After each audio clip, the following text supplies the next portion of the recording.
Okay. All right, that should be good enough. Cool. Well, Richard, hello. Hi, Nathan. How's it going, man? It's not bad. Yeah, all things considered. So today I'm sitting here with my friend Richard Bourk. He is a percussionist around the Houston area, and we've done several little musicals together at this point. I guess three or four we've done together.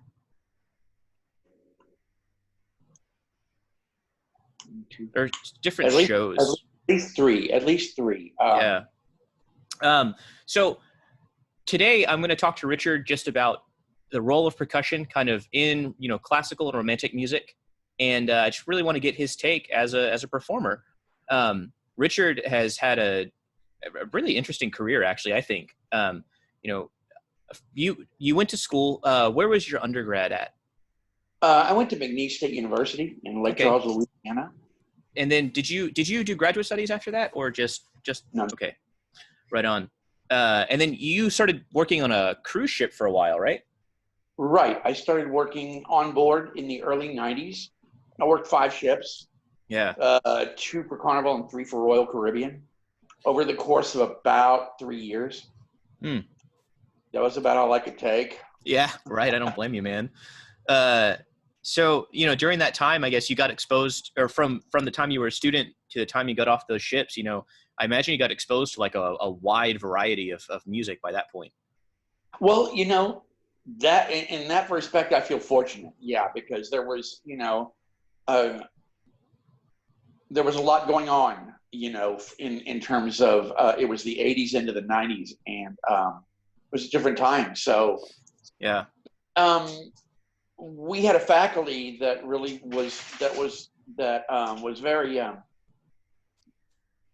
they were very high on exposing, us as students in any department, theater, vocal, instrumental, orchestral, in terms of, exposing us to as much as they could.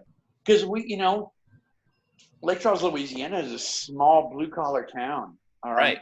So, and when we're talking about a town that's much like Southeast Texas, in that they really came into their own in the 20th century in the post-oil boom. So yeah, so Lake Charles is very much like Beaumont, Texas, in that it's very blue collar in oil and gas, but also very long on culture, education, and a place to put that money and make it hopefully do some good. Right. Right. And I was going to school at a time whenever the department was celebrating their 50th anniversary, because the university had started as agriculture and music. They had 2 buildings on campus. One was the music building, and on the other side was agriculture. In between was this big giant field. Yeah. So anyway, I'm trying not to digress here. It's all right, man. No, it was interesting. So on the cruise ships, so I mean, I imagine that in school you get exposed to a lot of classical rep. You have to play all the standards, learn all the technique. But then by the time you get onto like a ship, I imagine that technique and stuff is really important, but it's got to be a totally different style. Well, the interesting thing about working on board, it wasn't so much as the how should I say, the diversity of the styles, because I mean there was that and there wasn't, to tell you the truth. There was kind of but honestly, I felt more on when I drew on my experience, having when I first started working, like trying to make it work, trying to be as professional as possible, trying to be as functional as possible, integrating, executing quickly. And I realized I'd gotten a lot of that from what little musical theater experience I had in college. Right. Because that was very much this, I came to find out that musical theater was very much the same way. Get it done. Yeah. Let's just function, so that we can integrate our musical parts with, with vocals and with choreography and with blocking and with lighting. Right. Yeah, it just kind of gets into this mindset of just like make it work. It's like, here's the tune that we have to play. okay, we just gotta make it work now, you know, in order for the show to actually happen. Yeah. You know, I actually really like that sort of mindset when it comes to like performing in like a pit, you know, as far as musicals and stuff. I found that it's this nice little balance between like the hardcore classical realm of like, it has to be perfect, and like that jazz realm of just like play some stuff and kind of see what happens, you know. The musical theater seems to be that nice little like middle ground between all of that. And it just seems that like it's stylistically, it works for some reason, you know, especially in these modern musicals that are kind of popping up. Like everything is so rock and roll based now, as opposed to like orchestrated, you know. Well, as opposed to Rodgers and Hammerstein or Gershwin. Yeah, right. Exactly. You know, and those sort of like early 20th century kind of musicals, they definitely have more of like a classical feel to them. You know, in fact, for the class that I teach, you know, it's like they have to do a concert review, right? And I always allow them to go check out musical theater, but it's kind of dangerous today because so much of it is just like a rock and roll show, you know?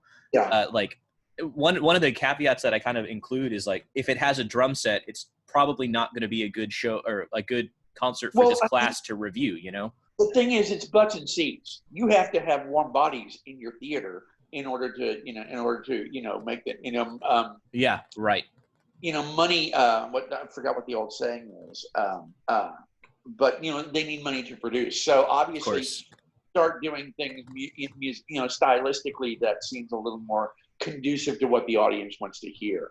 You know, Lloyd Webber, you know, learned that one in the late '60s, early '70s. You know, when Jesus Christ and Joseph and you know and Phantom and Les Mis and everything like that. It all has that very similar kind of,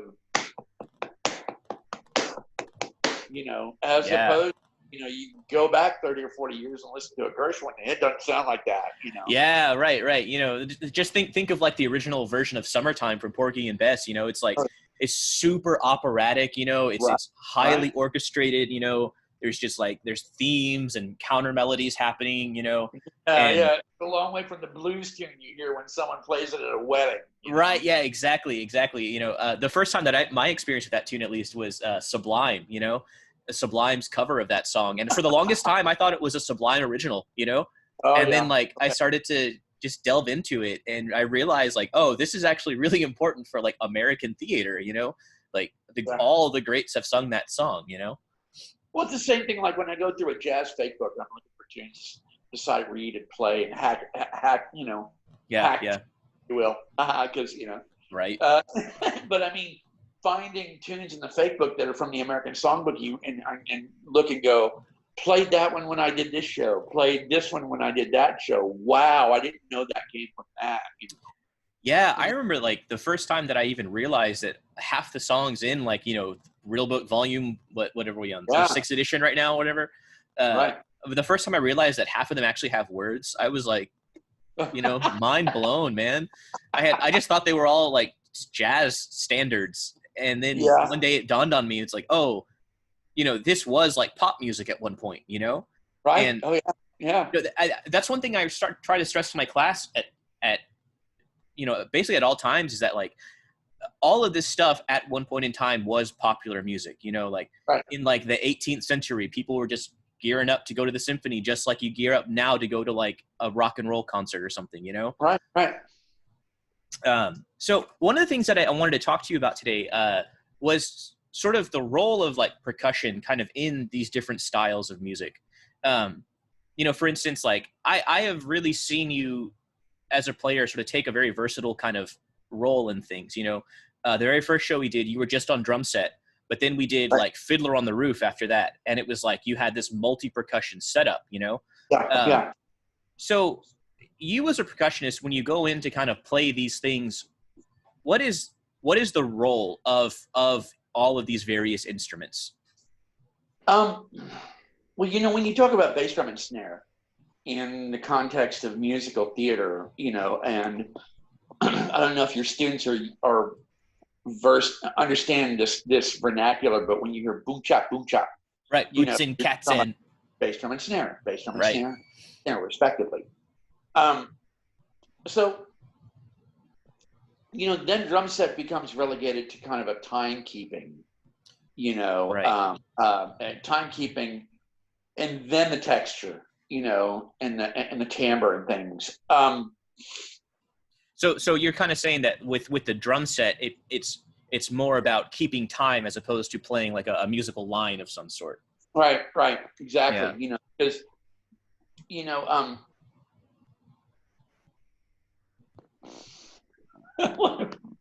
don't worry, I'm not trying to stifle here, but I'm also being wary of what I'm okay.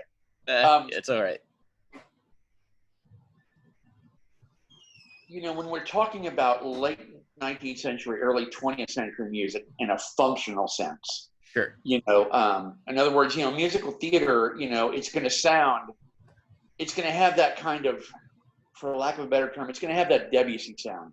It's going to have that early Bernstein sound. It's going to have that, because that's where, when you look at the root of that, and go back in the Italian opera or German or Russian opera or any of the theater like, like that. But they're more, it seems to me that I really don't think that German Lieder, as beautiful it is, lends itself to, But Not For Me by George Gershwin. You see what I'm saying? Yeah, right. So, it's two totally different animals in terms of the color. When I think of let me put it this way. I just got through playing Peter and the Starcatcher this past fall. And Peter and the Starcatcher was not a musical.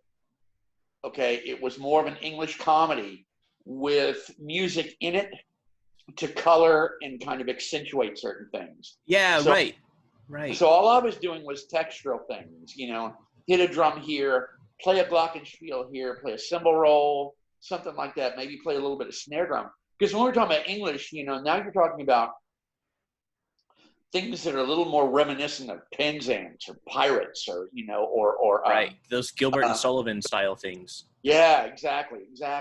So, it's drinking songs and this and that and the other, blah, blah, blah. And I'm trying not to overly generalize this style, sure. because obviously it's a lot more diverse than that.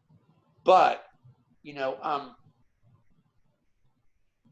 it took me a second to wrap my head around it, because when you and I play things like World Goes Round or Sound of Music or Fiddler, we're playing tunes, man. I hate to sound like jazz, but we're playing tunes. Well, yeah, right. Whereas I can't even say that I was underscoring scenes. It was more like, I was helping to underscore, but it took on a different mindset than whenever I say underscored a scene when I was playing Little Women. Sure. In other words, they would intersperse the scene into the song. So therefore the song would give way to, the music would give way to a very light texture. You could underscore it. They would say dialogue over it. Music director waits for cue, boom, go with the rest of the tune. Right. Whereas,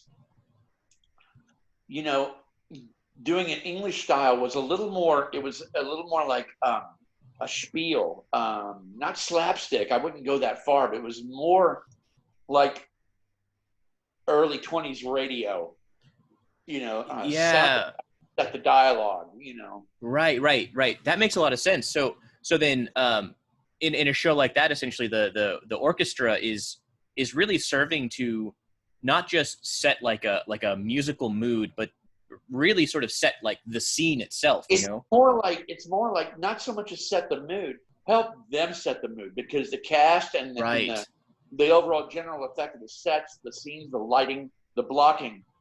We weren't, in other words, I think the opposite here is the fact that given that it wasn't a musical, we didn't set the mood. Whereas when you play the beginning of a Gershwin or you play the beginning of a Sondheim or something like that, you play that first chord out of the overture into the opening in the first scene, you are setting the mood. You see what I'm saying?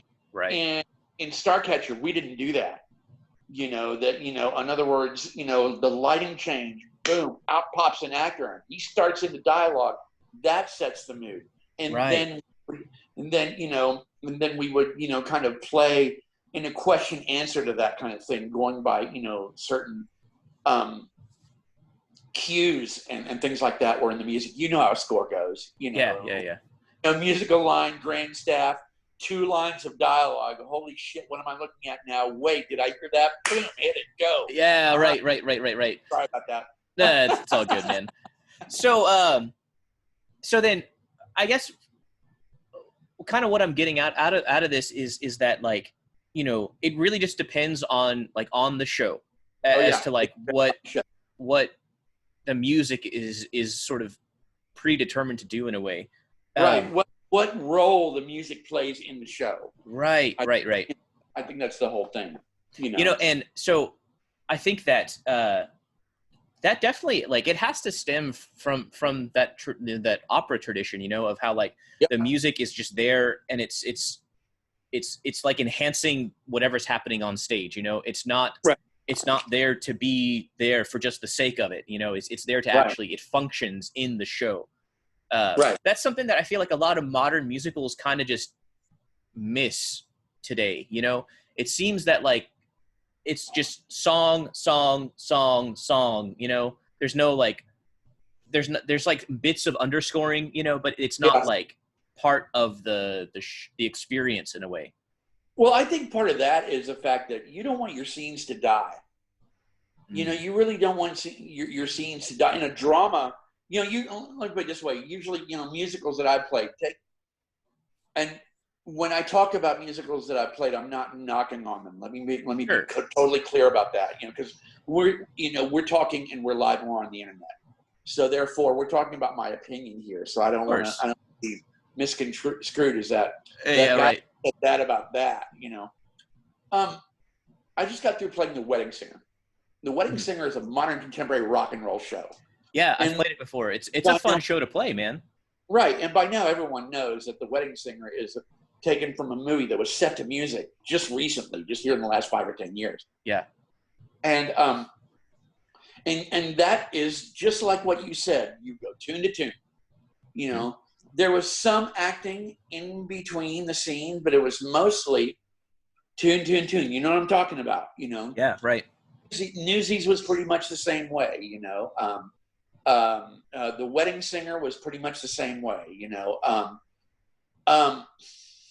You can even go back to the 70s. Little Shop of Horrors was pretty much the same way. Yeah, right. I was about to say, you know, that's kind of, I feel like when it starts, at least as far as I understand, is like this in the 70s, you know, that's when things become more like contemporary in a way. Yeah. And so in these more contemporary shows, you know, as far as I know, it's like there's not much percussion happening. It's mostly like, it's really drum set oriented, right? Yeah, you know, there's some triangle. Sure. And you'll find things like, you know, usually it's almost like reading a menu, you know, when I go out to get a burger, you know, because I know I'm going to get burger fries. Hopefully they have crinkle fries. What do you want on your burger? Well, I want cheese and, you know, and lettuce and tomato and this and that and the other. So I'm going to get away from the food metaphor here. So usually, you know, I've got about 5 primary things I'm going to pack. Right. When I'm going to grab my bag and go. And this is in addition to your basic bass drum, snare, hi-hat, and ride cymbal. Because the first alternate of that is going to be one surface. It's going to be a tom. One membrane is going to be a tom. It may be a small tom. It may be a floor tom. But in terms of my menu list, you know, first thing it's going to go is cowbell. Second thing it's going to go is going to be a wood block of some kind. Probably a plastic gok of some kind, small 6-inch. You know, something that I can hit on and it's loud. You know, I don't have to hit it hard to get it to emanate sound. You know, because I don't know if they're going to hang a mic over that or not. Triangle. You know, after that, the possibility of castanets. You know, and as a percussionist, we have little mounted machines that we can mount modularly around our setup to where we can reach that thing. I'm going to add, here's the big plug. I'm going to add a Miller machine this year for my triangle. And a Miller machine it sets it up where you can play a triangle hands-free with sticks. And you're not playing the triangle, you're actually playing the beater, which is sitting on, it's a spring-loaded beater, so you can play the beater with your sticks and it will strike the triangle. Oh, that's really cool. So I'm going to be getting great sounds. I've tried the instrument. Yeah. And it's fantastic. That will be my next acquisition. Yeah. So those are 5 of the basics there. After that, I have to start thinking about congas, bongos. I just recently purchased a Doombeck, which is really, really useful because it's a very universal drum. When people say hand drum, I don't like bringing a djembe because I kind of feel like it's too much, even if it's small. But a Doombeck has a high enough timbre to where I can get away with playing it. But depending on where I played on the instrument, I can still get some low sound. So it's very versatile. Right. And then, splash cymbals and things like that. When we go out of the realm, recently I had to pull a few strings and use my how should I say, my ability to my procurement ability. I open up my score, and what does it have? Handbells. Well, dude, I don't own handbells. So now I'm getting on the phone to every choir director that I worked with in the last 3 years. I'm going, may I borrow 1 octave for the handbells? Right. I need I need G1 to G5. And they go, well, and I don't have it. Yes or no. Blah, blah, blah, and go down the line, and then, before you know it, I've reached a contact that will and did thankfully loan me a set of handbells to play on this particular production. Outside the realm there, you have like chimes, glockenspiel, xylophone. I haven't gone electronic yet, so I'm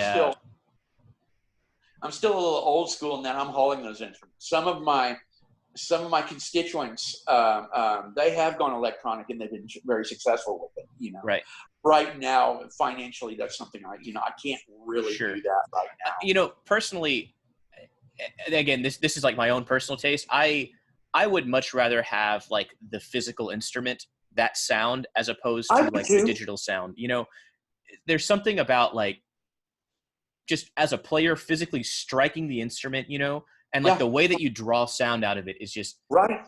There's something unique about that, and also it's like, I mean, don't get me wrong, the MIDI controllers and stuff, they sound great, but it's just, maybe I'm just like a purist in that sense of just, like. No, you're right. The only problem there is that, as a percussionist, let me put it this way, 2 years ago, I played Little Women, and the orchestra was set up in a scene shop, so we had lots of room. It was orchestra on one side and me on the other. I had an entire side to myself. Whoa. That took timpani, two-piece, 2 or 3 timpani, a 2-piece drum set, xylophone, glockenspiel, vibes. Okay. No, it was great. Don't get me wrong. It was great. It was fantastic. Oh yeah, I bet it sounded amazing. Vibes, It was really, really nice. And it's a great book too, and I enjoy playing that show. But man, don't think that I didn't look at that entire. I had my entire line probably ran 30 feet. 30. Man. Now, mind you, if I had one keyboard, if I had that one module, either a drum cat or the Pearl mallet station, that would have been one cell right there, one keyboard on a stand with an amp. That's it. Right. So for my class, I just kind of want to give you like a visual, like, I mean, I've seen this several times. I know like what this means, but like when he says like he had 30 feet to move around, like literally he has 30 feet to like jump from instrument to instrument, and it's just him, right? It's just the one guy moving between all of these different instruments. And that's something I want to really sort of talk about also, is like, you're not just playing one instrument as a percussionist, right? Like me as a bass player, I sort of set up my spot and like I get my stool and like that's it. I sit there, I complain about space to put my bow, right? But like for Richard and other percussionists out there, it's like they have an entire setup to like literally navigate, right? So for instance, the last show that I remember doing with you was Sound of Music. And in this show, in front of him, he had a basic drum set with a couple toms, some cymbals kind of set up here. And then to his side here, he had a couple timpani and then I think you had a glockenspiel over here to your right. Yeah. And like that was his like area, you know, and that whole thing probably took up about 15 square feet, you know? And so percussionists, you know, they're just always kind of running around and like moving stuff, you know? And it's important to note, it's like he didn't have timpani, drum set, glockenspiel. He had 2 timpanis, cymbals, bass drum, snare drum, tom, glockenspiel, right? So it's like it's the combination of all of those instruments together, you know? And I think that one of the more interesting things about this classical rep is that, you know, for instance, in the sort of notes that I sent you, you know, one of the pieces was Symphonie Fantastique, right? And that's one of the first pieces that percussion actually gets like a huge role, and it's very special effects oriented. So kind of what you were talking about with Starcatcher, right? There are moments where there's just sounds that need to happen, right? Like a little triangle hit or a cymbal roll. It's more about texture. It's more about timbre. Right, texture and timbre. Yeah, it's not about, you know, the percussion, you know, for one thing, when you're talking about in a romantic, you know, tone poem or large piece like that, you know, in terms of your Berlioz or your Strauss or your Mahler, now you're talking about a section. Now you're talking about, you know, you're talking about a percussion section. So you have a player who's playing only snare drum because that's the only thing he has on his part. You have a player who's playing only bass drum. They belong to something we like to call the battery, okay? I think of percussion 1 as auxiliary. In other words, they're playing everything else. They're going to be playing your triangle and your wood blocks and you know, your castanets, depending on, you know, we're talking about Berlioz, we're talking about, you know, a lot of tambourine, you know, you got one single cymbal part, you know, single cymbal part that may be using different sets of cymbals, or, you know, the tambourine part having different tambourines. You got a timpani, you got an entire timpani book or 2, you know, depending on, you know, because I mean, if we start talking about Mahler or we start talking about Stravinsky, then we're talking about multiple sets of timpani, you know. I remember I played, off the subject of the Berlioz, but I played the Ravel arrangement of Pictures at an Exhibition. And I think there were 3 or 4 timpani cells in that piece. In other words, there was a primary timpani, and there were 3 others of us who were all playing 2 drums. Everyone had 2 drums each. Yeah, not every, but the 2 other timpanists that played it besides me, and the primary who had 4 regular. In other words, 32, 29, 26, and 23. Right. So just as a refresher for my class, timpani, those are those big old kettle drums, right? They look like in our classroom we kind of have some off to the side. I don't know if any of them will remember this, but they're usually these big bowl looking things, right? And they have just like a white head on top of it. They usually have a foot pedal today, the modern ones. And so I studied composition in school, and it was always kind of my understanding orchestrationally that these timpani, they were used to really accent certain moments because, you know, they have a dual role, I think, you know. They do 2 things. They accent certain moments, you know, but they also, you know, it bolsters the harmony, you know, because if you think of timpani in classical music, you got a lot of 1/5 happening there. And if there's a modulation of a 4th, then your outside drum becomes the module. In other words, your middle drum kind of becomes the, you know, the basically the 5th degree, the 5. Right. Yeah. Right. In the tonic. But your upper drum becomes 4 in the new key because you're modulated a 4th. So so it's a lot of 1/5, 1/5. So it kind of reinforces the harmony. Whereas, and this is not to say that in Romantic music it didn't do that, but it also did that from the extent, you know, Romantic being a lot more expansive harmonically and melodically. You know, then you have 1/5 here, modulation 1/5, 1/5 here, you know, on 2 different drums, hence the need for 4 drums as opposed to in classical only needing 2, maybe 3. Right. And I think also part of that has to do with the sort of the technological advances that were kind of made over the course of that time. Because, in like a Beethoven symphony, for instance, they would only get just the 2 notes, right? And that was it, the entire symphony, And so the timpani really only gets used in moments where those notes kind of matter. It got used in the movement where it was in that key, because chances are an 18th century timpani, you can't be changing pitches on it. Yeah, the right. way, you can pedal notes now, or the way you even could in the latter part of the 19th century. Right. You said when technology got better and the drums improved. Right. And that's kind of true for basically all the instruments in that time. Like things just got louder and more precise. And that's actually one of the coolest things I think about the Berlioz piece is that he starts to use special effects like as part of the music, and that was a really new idea. The thing I liked about the Berlioz was how it was almost like it was the way I learned it.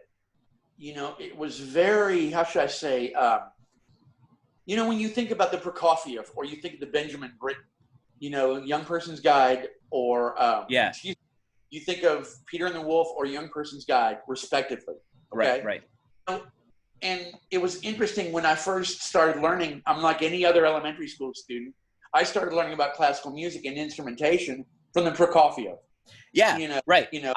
We actually have not talked about that in my class, but that, I need to start incorporating that piece.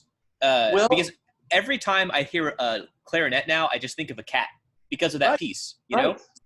Yeah, or you think of Sonia, or you think of the flute, or you think of the little bird, or whatever. Right. Or like the bassoon is like the old grandpa, I need to incorporate that more now. Being the wolf, the French horns being the wolf, and my punchline here, the hunters being the timpani. Right. Now it's interesting. We go back to the Berlioz, and when you hear her play the, I say her because the theme, from what I understand, the theme of the clarinet was the girl that she was in love with. Right. Okay. So when you hear her play that theme, and you hear the timpani come in behind it, and he stomps all over it. And I'm going, okay, that's a characterization. That's a metaphor. I caught that. When I don't know if anyone else in my class did, I was like, yay, timpani. Right. Right. I think so. One of the coolest things about that piece, I think, is the way that, Berlioz it's one of the first times that a composer really starts to just tell this story just through sound, and then that's the idea of like programmatic music, right? How there's like a program involved, and clearly like that was not the first time, right? But it's one of the most prevalent examples we have of that whole idea. One of the coolest things I think about that piece is, in the fourth movement, the whole March to the Scaffold thing, he actually uses the French national anthem as part of that piece, right? And it's just like, it's so bizarre because, this is post-French Revolution, right? And like, they were just on this, like, everyone's getting their head cut off kick, And the French national anthem, just to me, is like, that is the crowd just cheering as this guy is getting his head cut off, And it's just, once you start to frame it in that sort of mindset, it's like, it's really eerie to sit and listen to this piece, Like, it was like a Berlioz political cartoon. Yeah, right, exactly. For the 19th century. Right. And that's something I was speaking with with my friend Chelsea the other day about Mozart, for instance, and like the Marriage of Figaro, right? That was a controversial show at that time. The play itself had been banned by the censors, and like Mozart was such a monumental figure that his publishers were able to just get it published as an opera, right? But like the show itself was like just basically making fun of the aristocracy, and it's like, that's something also, music and kind of politics have always kind of gone hand in hand. There's always been a message of some sort that these artists are trying to get out. Right. We're hard pressed to think of Berlioz as the Dylan of his time, because he's so different. You don't get that idea, but then you go, wait. Yeah. Hey, he did do that, didn't he? Right. That's fun. So I want to kind of talk a little bit about your experience sort of with these styles of music, So yesterday when we were talking on the phone, you know, I sort of sent you the notes, and as soon as you were like, "Oh, the Berlioz, oh, this the New World Symphony," it's like, "Oh, of course I know these pieces, right?" So like, I guess why is it that these pieces sort of stick out, and like why are they so memorable to you? You know? You know, it's interesting. Sometimes, you know, we talk about being inhibited by our teachers, you know, and I was so inhibited by my teachers when I was playing all this great music, because their thing was, make sure it sounds right, make sure you do this, blah, blah, blah, blah, this, blah, blah, blah, you know, make sure you listen to your excerpts and this and that and the other, and make sure you practice this and blah, blah, blah. Yeah. You know, yeah. I was so inhibited by my part that I wasn't able to sit back and enjoy and, you know, be able to listen to the orchestra from that standpoint of being on stage with them. And, you know, and it's interesting because you're on stage, you know, you're behind the violas, you're behind the cellos, you're on the side of the French horns, you know, you're just in front of the trumpets, things so like you're getting a distorted perception of what it all sounds like. But that doesn't mean that I still couldn't derive a certain feeling from playing that kind of music and enjoying it. I think I enjoyed it more in college orchestra than I did in civic symphony. Mm-hmm. In civic symphony, we were playing with semi-pros, you know, back in those days. And that was where, you know, the beauty of that was playing in civic symphony. I was able to cut my teeth playing a lot of really, really nice, cool, outstanding music, you know, having the opportunity to do that, to play that with people. And it sounded pretty good. It didn't sound like the HSO, or it didn't sound like the DSO or Longview or anything like that, but or Houston Grand Opera. But, you know, the interesting thing, the ironically thing is, I have friends of mine. I have a fraternity brother who is in the HGO, and we did do symphony together, symphony concerts together in the 80s. Phenomenal French horn player. But when I was able to actually enjoy it, when I was able to actually get outside of myself in terms of, especially if I wasn't having to play, if I was just listening, you know, as a percussionist, you stand down for 64 bars, you know, and you know, if there's one thing that percussionists can do, we can count. Right. You know, and we can count, we can feel, you know, feel and perceive time as it goes through a tacit bracket when you're down for 78 bars. You know how to count that tacit bracket. You even know how to count it when the conductor goes from 2 to 4.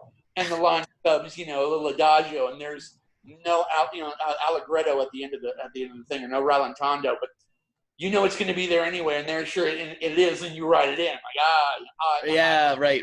Watch it, you know? But this is not to say that when those things were going on, I wasn't listening and I wasn't enjoying it. And you know, what was it? You know, a lot of times brass. You know, after that, a lot of times, you know, string melodies, large, beautiful melodies. You know. That kind of, you know, take me out of the moment for a second. In other words, don't get too far out of the moment where you're not concentrating on being able to make your entrance on whatever you're doing, this and that and the other, you know. And again, you know, we talk about role of percussion in romantic music. Again, we're talking about texture. We're talking about timbre. We're talking about, coloring a texture, coloring a texture that's being played with a sustained note in the French horns, with a melody and a counter melody going on in violin, viola, and cello, and obviously not getting in the way of that. And that's hard for a bunch of dumb drummers, man, because we just want to be loud, play this, right. Wait, now, quick story. I'm playing the Bizet, right? Uh-huh. We're playing Carmen. Yeah. And it was the first time I played in Southeast Texas in Beaumont. This is about 20 years ago.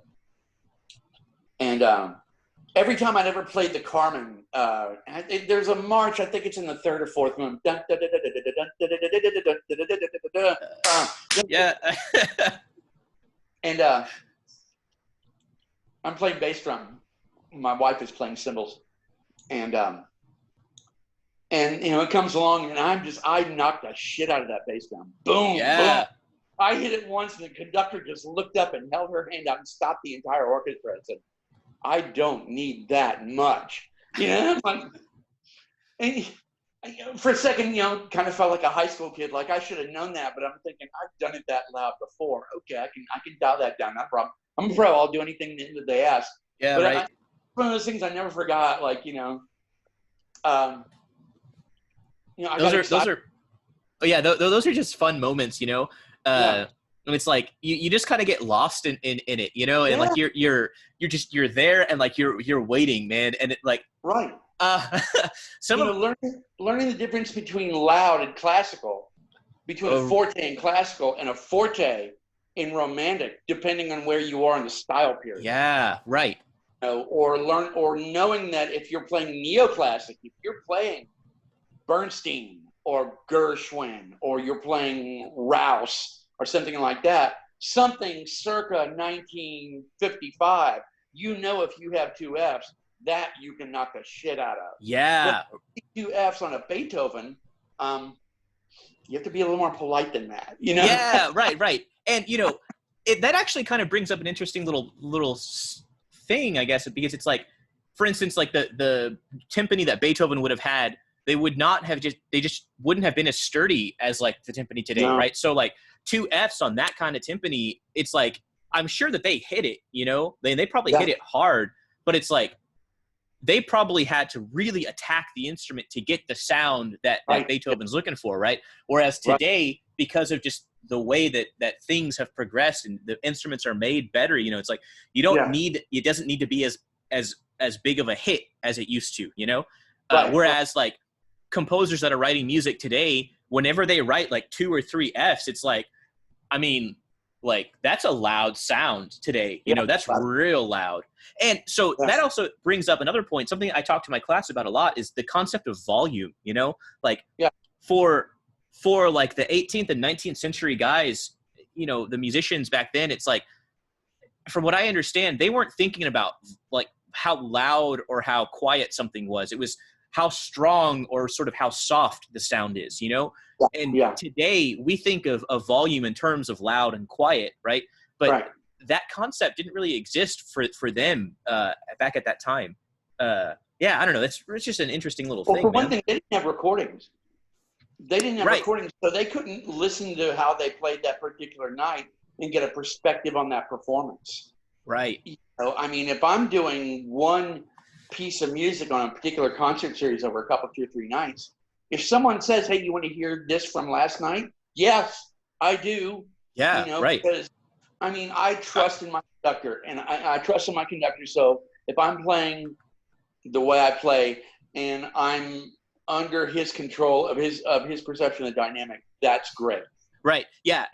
One of the sort of rules of thumb that I always try to follow is like, if they're not shooting me any dirty looks, like I'm probably doing my job good, Right. Exactly. But at the same time, I want to hear that playback because I want to hear how my part fits in with the rest of what's going on. The lead line, the vocal, how my part fits in with you. Am I, because, my thing about, bass drum and bass is that bass drum's all well and good, but bass is actually playing notes. So I defer to that because I would rather have the color of the sound of the harmony than of the bass drum, Yeah, right. I'm a support role, and I know that, But I also want to hear how that sounds in the line, in the context of the music. Like, even if the conductor, if I listen to it and I go, wow, I was really loud on that.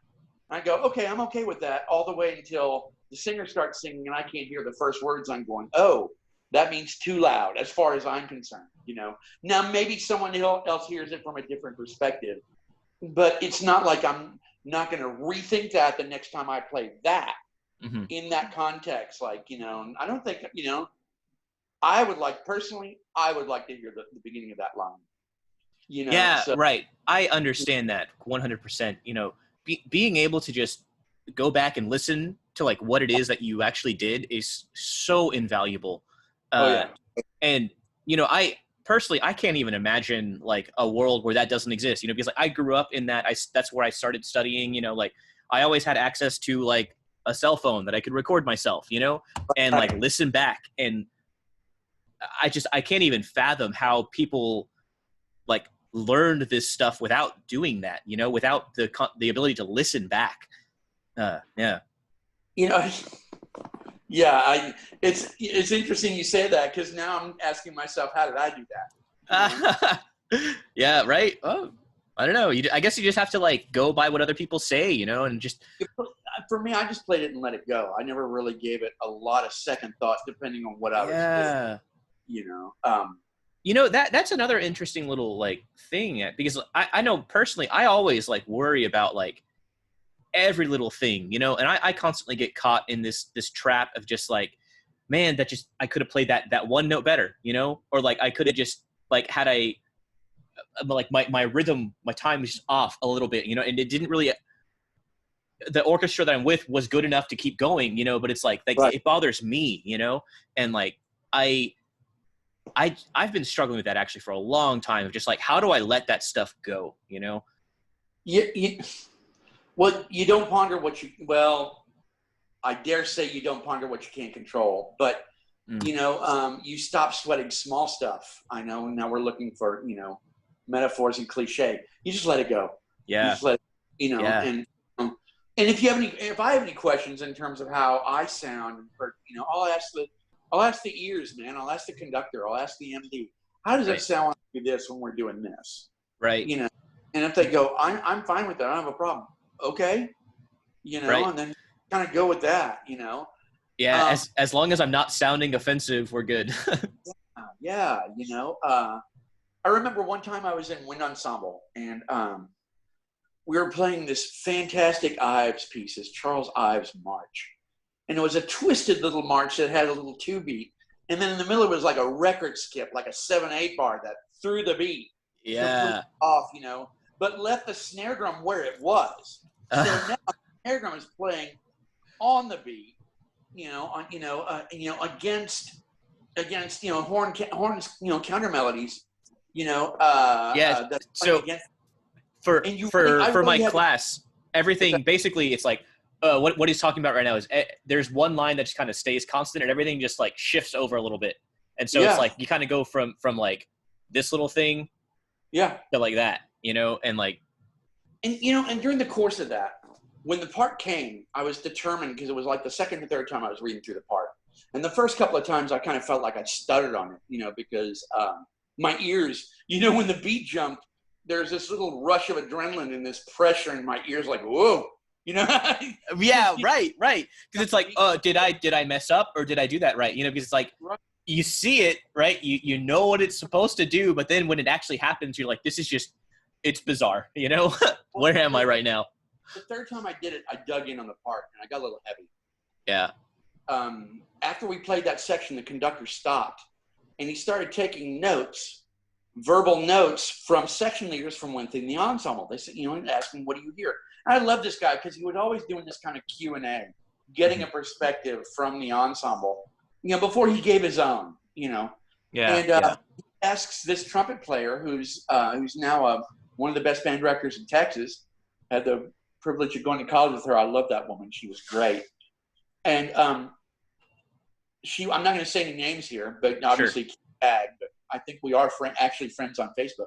But she was the type that she'd gotten to the point to where we had both kind of grown up in the ensemble together, in both wind ensemble and in jazz band, to where we were the upperclassmen right about this time. So here I am standing with one of my constituents, someone whose opinion I really, really value. And he says to her, and again, I won't say names, you know, what are you hearing, and what do you think about this, blah, blah, blah. What do you think is too loud? First thing she barks out is, snare drum is too loud. And for a second, man, I was pissed off. Yeah, right. Loud. How dare you? Then I thought about it, and I got outside myself, and I heard the contour. I tried to rehear what I just heard in the second we just played, and I realized in the context of what I was playing, it was hard to hear the texture of everything else going on, because against me, everyone else was overplaying. They were overplaying because I was overplaying, and I went right. You know, I was going to say, that brings up an interesting concept of just, again, like the role of percussion here. It's like, you know, you guys really do set the not just the pace, but like the the intensity of everything, you know? One thing that's really evident in like a combo setting, at least, is like, you know, the drummer really controls the dynamic of what's happening. Right. Like it's my job to keep time, right? And the drummer kind of keeps everyone together, but they also, it's like, they are the ones that are controlling. Something as effective as a crescendo cymbal roll. Yeah. You know? Right. There it is. You know. Yeah, go ahead. Sorry. Oh, yeah. So, you know, that this kind of brings up the concept of like listening, right? Like listening to what's happening around you and like what it is that you're doing and where you kind of fit in all of this. So, as a bass player, you know, I know that like I tend to live in like rhythm land, and like I've always viewed my role as like I bridge the gap between harmony and rhythm, you know, because I tend to play the lowest sounding note, right? So it sticks out, you know, and something that I have noticed is that in more complicated orchestral rep, like when I'm trying to lock in with like a percussion groove or something, we really have to act as like one unit in a way, you know? So what is your experience been with just like listening to these different styles and how you sort of exist in each style? Well, you know, I think of that from two perspectives. I mentioned the battery earlier, bass drum and snare. So it depends on what I'm playing, either battery or snare, or if I'm playing timpani, you know, or if I'm playing battery or snare, or even cymbals, like in a Sousa march, where you're playing playing a lot of half notes. You're playing a lot of this. Dun, dun, dun, dun, dun, dun, dun, dun, dun, you know, sorry, that was Bizet, but you know, you're putting cymbals here, you know, on what we would know as, you know, the half note, or in two, you're playing it on the quarter note. But it depends on what I'm playing. If I'm playing timpani, then I want to match pitch, you know, because I steal pitch from low brass and low string, you know, depending on the style of the music I'm playing. And if I'm not, and a lot of times, you know, if you're playing in 20th century wind band music or 19th century, you know, romantic, you know, there are times when timpani is not going to be playing the root chord. You know, they're going to be coloring something, and they may be coloring a different texture against the harmony, you know, in the bass line, or that the bass is playing. Shostakovich is a great example of that. You know, timpani playing one note, bass playing the other. But anyway, so harmonically, I want to fit in. I want to match the pitch. You know, obviously, rhythmically, I want to lock. That becomes interesting depending on if you're an orchestra or wind band, because the perception of the beat and the time can be different. Yeah. And basically, the ictus of how the conductor conducts in an orchestra is different by virtue of the fact that the articulation of the string, or the articulation of being able to take that breath in the winds, comes out. In other words, when he conducts it, when the note comes out. Now, this is interesting from the standpoint of a percussion, because we emanate sound from right when we hit the instrument. So from us, it's a matter of timing. You get a feel as a percussionist for how the conductor conducts and how the orchestra perceives him. And then you kind of have to fit in there, you know, in other words, how do I hit, you know, how do I, you know, how am I going to articulate this, strike this to where it fits in and blends into the texture, you know. A great person to talk to this, I think, if I can give another plug, you know, talk to Joe Beam. I imagine, or Luke Hubley. Yeah.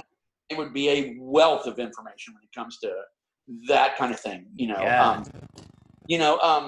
In wind band, it's a little different because winds articulate faster than strings a lot of times. So, and stylistically, in other words, like if I play the Festive Overture in a wind band reduction, for one thing, it's transcribed into a horn key. And when I play those fast, you know, you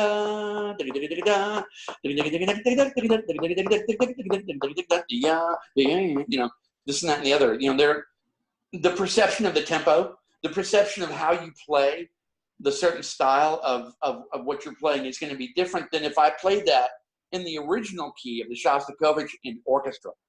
I'm not saying it would be any faster or slower, but the approach, the sound, right. You know, that makes a lot of sense, man. Because I remember when I was in school playing in both orchestra and wind band, you know, and in wind band they always have like one string bass, which I've never understood why I'm there. You know, like no one can hear me anyway.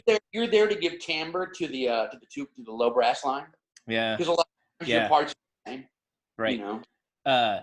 It gives it some oomph. It's like kick drum is to rock and roll. It has it gives a little like a contact sound. Right. Now that makes sense. But you know what you're talking about, the difference, for instance, when the conductor makes a hit, right? And like the time that the conductor makes a hit versus the orchestra, you know, I struggled with that like a lot because my orchestra conductor, he wanted everything just a little bit behind his thing, you know? So as string players, you know, it's easy for everyone to lock in, right? Because we just follow the first violin player, you know?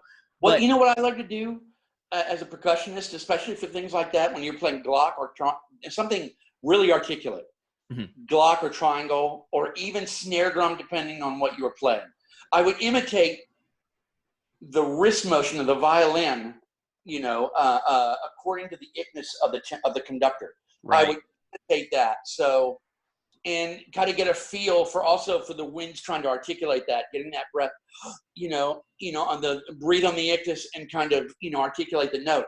I did it visually, you know, because, and my point there is, not to take away from you, is that when you watch the violin, if you look at the wrist motion of the violin when they articulate, even on pitches, you know, you can see, if you look in peripheral, you can see the ictus being imitated by the wrist motion of the violin, violas, you know. You'll see it somewhat in the it's harder to see in bass and cello because they're coming across. When you see the hand come across the top of the instrument in violin and viola, you can see it. You can see that hand kind of lilt. Yeah, there's like a hole. The conductor's hand lifts. Right. Yeah, they tend to move like, I mean, as a unit, you know, but I always had to watch, just because of where I sit, I would always have to watch the tip of their bow, you know, and that was kind of my cue as to when to do stuff. I'm sure everyone sort of has their own little quirks that they like watch out for. Now, so we just talked about like listening and like where you kind of sit in this, and it really just depends on like the style of music that you're playing, essentially, you know. Now, one of the things that we kind of talked about yesterday also was something that I really want to like try to get out to my students. I think this is awesome. Is, you know, you talked a little bit about how you would prepare to play like a classical symphonic work, you know. And I'll give my preparation for a second. So, you know, I listen to like, actually, I don't listen to anything, honestly, until I get to wherever it is that I'm playing. I just kind of shut myself off from like everything. And I really just think about like what it is I'm about to play. I don't follow along with the score, you know. Usually by that point I've played it enough that like you just know how the songs go, right? And I just kind of run it in my head. Until we get to the performance, and then like I play it, and then after that I listen to literally anything else. And that's kind of it takes like a whole day for me, you know. And it just depends on the style I'm playing also. So for like instance, a musical, you know, like again, I won't listen to anything. I might play a couple selections from that show just to get them in my head, but after that I'm listening to like the most acid of jazz, you know, like free jazz or something, versus like orchestral music. I got to listen to like something a little bit more, I guess, a little bit less free than like jazz, but it needs to be something just a little bit more poppy, you know? So what is sort of your like pregame? You know, for one thing, I think as a musician, it is my obligation to listen, to always be listening. And when I say listening, I'm not talking about to what I need to be playing in this and that and the other. I'm talking about listening to anything. You know, I'm a little hard pressed to do that nowadays, seeing as the medium has changed. I can't put a CD on my tuner and this and that and the other. Now we have to stream or troll YouTube or whatever. But again, it's all about, you know, listening. These days, a lot of times when I go into a gig, any gig, I'm just listening to NPR, you know, because that's how, and that leads me to my first point, keeping my palate clear. Now, you know, when I was first starting to work clubs, and the beauty of it was, even in the market I was in, I was able to very literally go from playing in a tux in a theater that held 1,200. And the next day, I'm in a pair of cargo shorts and sneakers. I'm playing 3-chord blues and a shuffle at a biker bar, you know, 35 miles outside of town. You know? Yeah. You know, but the beauty of that was, before I go play the biker bar, I'd listen to jazz. You know, but I found a lot of times when I was playing larger pieces, Mahler, Stravinsky, you know, the aforementioned Strauss, or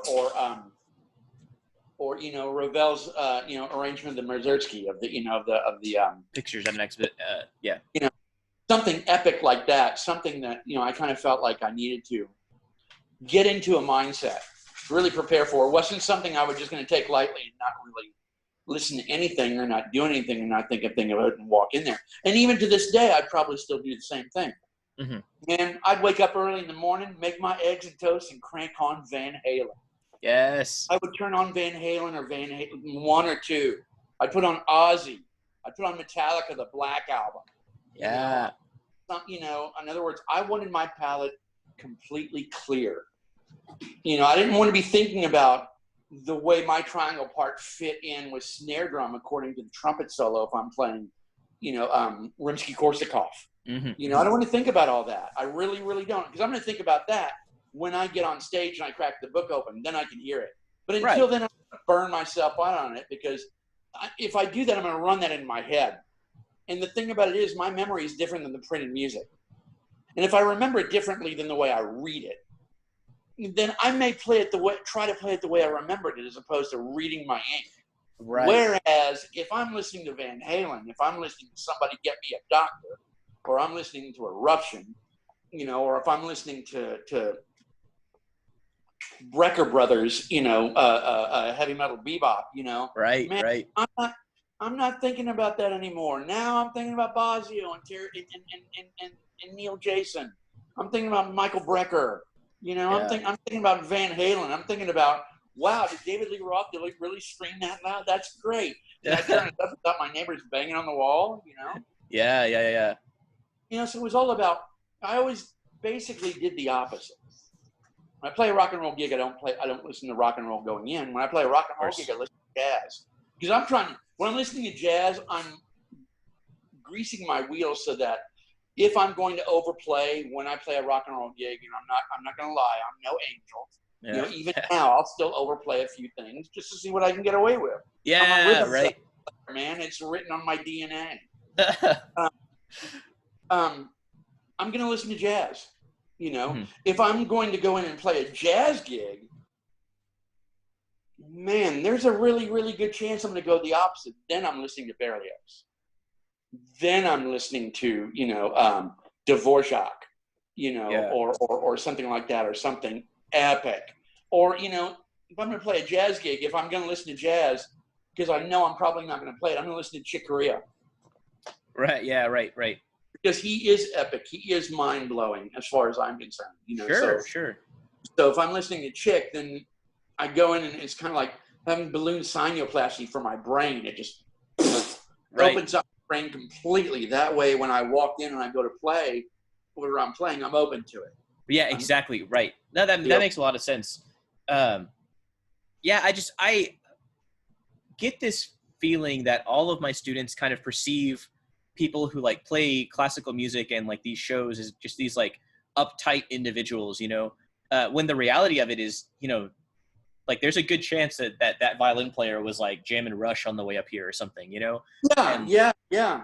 It's always the other instrument of a different style that can always hip you to something that you probably never knew that you didn't know about it. Like, where'd you hear about that from? there was this violist that hit me to Jamiroquai. Yeah, like, yeah. What? You know? Like, what? Yeah, man. Yeah, 4 Jamiroquai albums. They were awesome, you know? Yeah. So yeah. The last thing I kind of want to talk about here. So, oh wait, no, sorry, I got a couple more points here, but let's just kind of see where it takes us. Hey, Nathan, can you get your notes together? Give me 30 seconds. Yeah, man, take your time. I'm actually gonna. Okay. All right, cool. So let's see. The last thing that I really want to talk about, the last couple of things is, what makes you want to play music? And we kind of talked about this a little bit before, this kind of like negative reinforcement versus positive reinforcement kind of thing. Quick rundown, I guess. I've definitely had a wide sort of spectrum of teachers, excuse me. And some have been, let's say, they were really into the concept of negative reinforcement, whereas others, it was almost like they were too positive about things, and I feel like it's hard as a teacher to find that sort of happy little medium of like, yeah, right. Because it's like, you got to at some point be able to tell your student that they're wrong, but at the same time, it's like, you don't want to be so harsh that like they just stop doing it, Yeah. So what has kind of been like your experience with that, and where do you feel like you fall into that sort of thing? I'm a hopeless romantic. Okay. So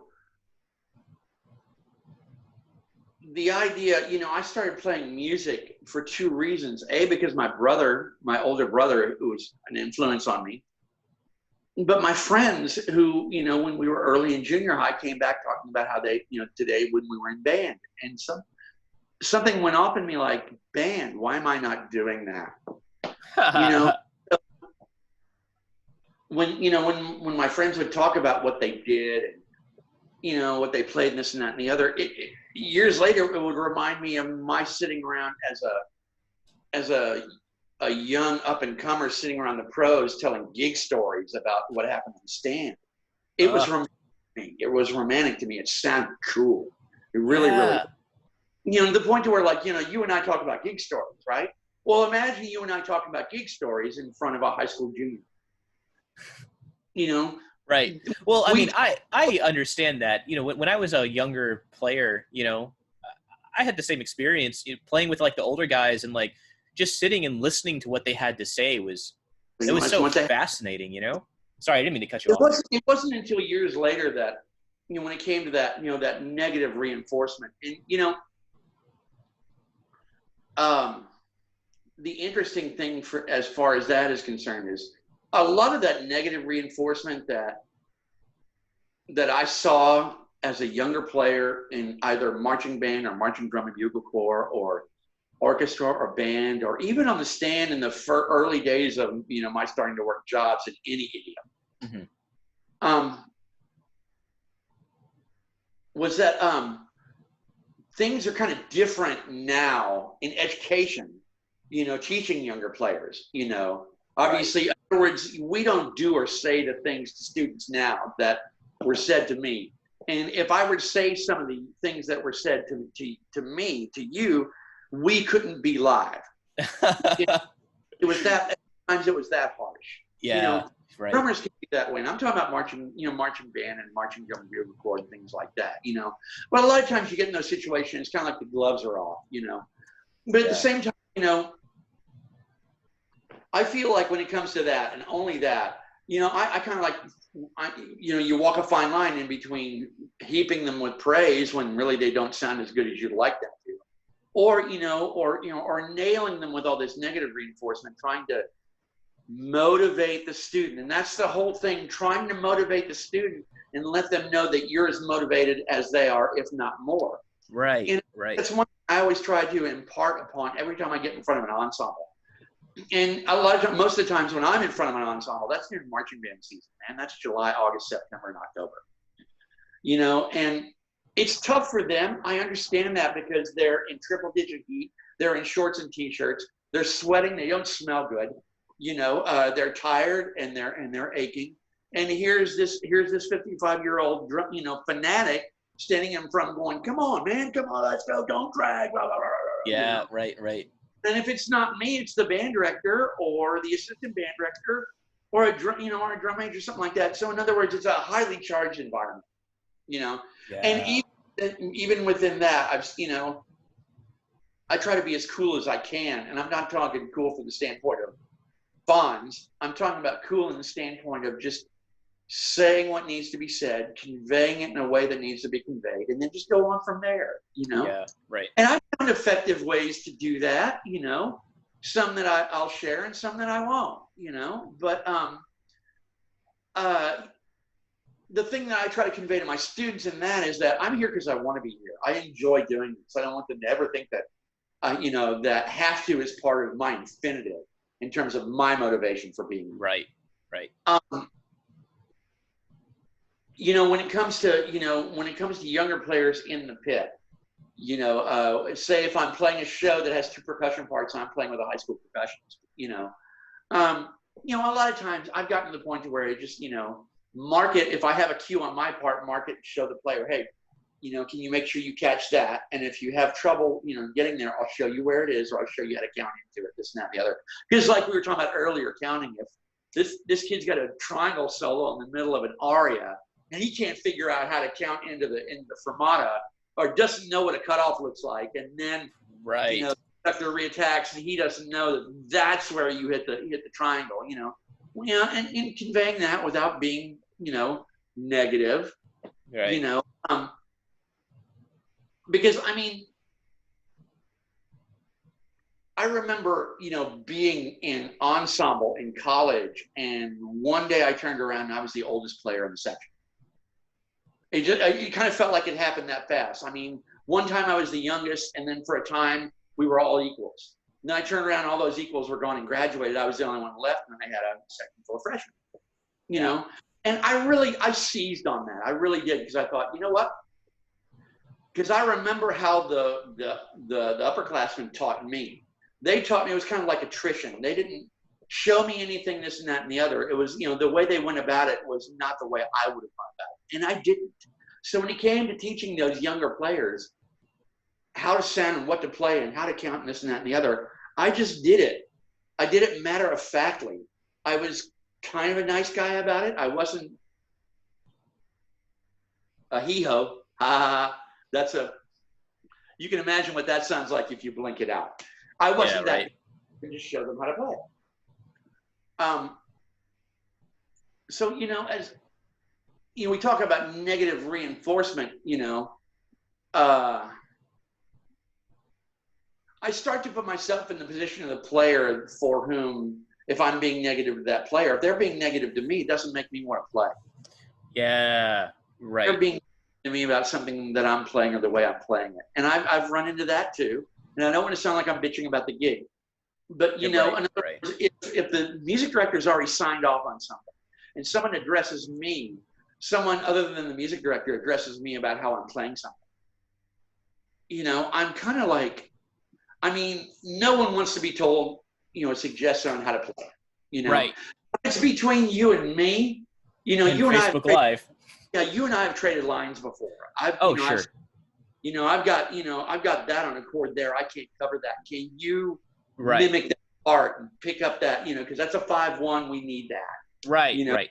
Part, then it's definitely needed. So, so you and I have already, but there's, even if it comes down to what do you have there? What do you have here? This and that and the other, as opposed to, again, that kind of negativity, because that in music, that in anything, but it doesn't make for, it doesn't make for the greatest work environment in the world. So I don't feel really motivated, to like fix it. I understand. Even if another player says, can you please do that? That's different. You say can you do that, then I'm going to look at you and say, what do you want me to do? Right. Like how can I make this work? Yeah. How can I make this work? Yeah. Yeah. And I think it kind of comes down to, are you playing what's necessary for like the piece, and how can we make this music work, Right. And I find that approaching it from that mindset tends to help out a lot, you know, because man, I definitely have had those just bad experiences where like, you know, I know I'm messing up, right? And then I got like 20 other people telling me like, hey, stop messing up. You know, it's like, great, thanks guys. What can I like? How can I actually make it better though? Oh, you can't tell me? Great. Yeah, thank you. Yeah, man. Yeah, so. Well, man, we talked about a lot of stuff, Rich. Cool. Yeah, man. I hope it was helpful, you know. Definitely. Well, I mean, do you have anything else that is kind of on your mind? I've pretty much asked all my questions. I just want, in case you're recording this, in case your students see that, you know, what you witness is a conversation between two people. Music is my life, and it has been my life for, since I was 5. Yeah.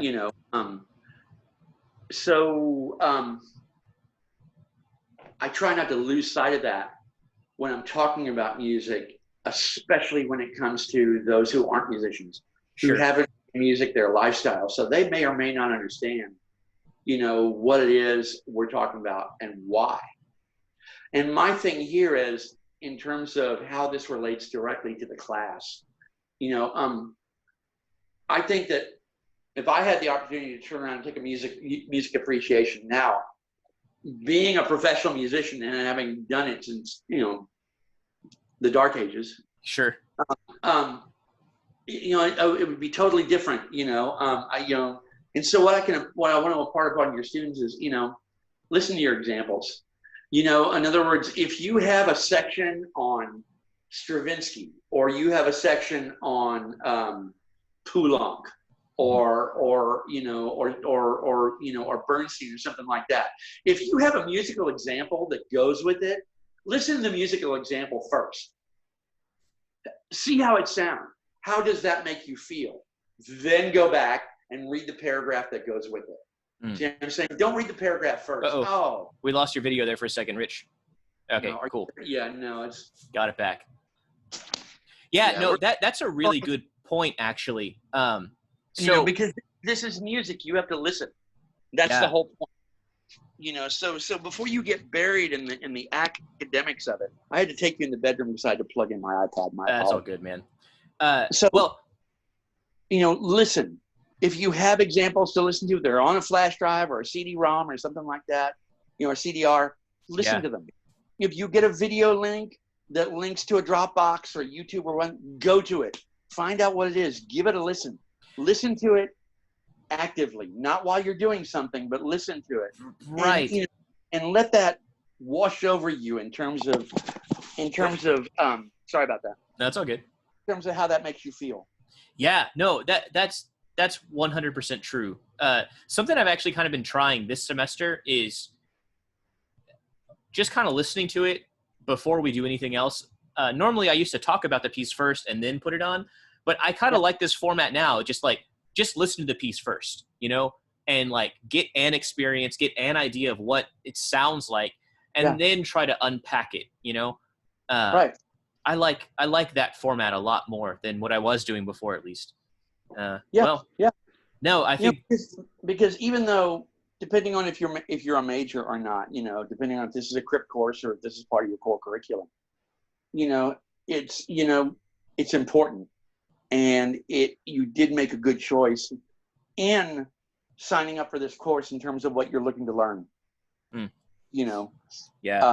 And this is where I give you kudos, because you got one heck of a great teacher to help you through those things, and he's also, I can tell he's also very well versed, as well. So, I do what I can, man. Yeah, Thanks. man. Well, yeah, I guess before this gets too sappy, that's really all I got, man.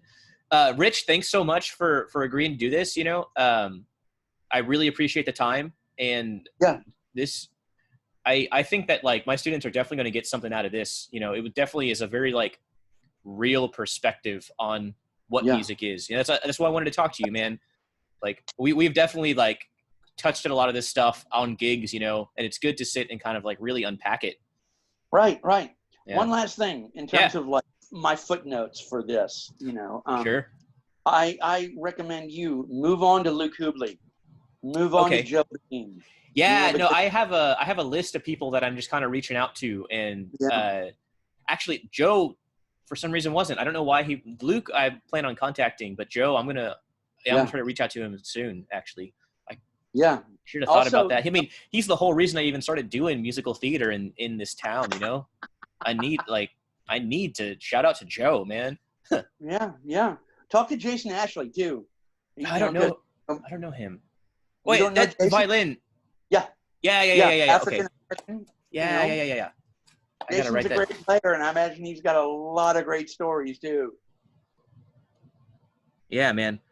Well, I'm gonna go ahead and end the Facebook Live thing here real quick. Very cool. All right. Thank you for having me. I appreciate it. Thank you for man. listening to my opinion, and and main thing is I hope I was helpful. Yeah. I hope well, I was. Let's go ahead and say bye, Facebook. All right. All right. Cool. Well. Yeah, man.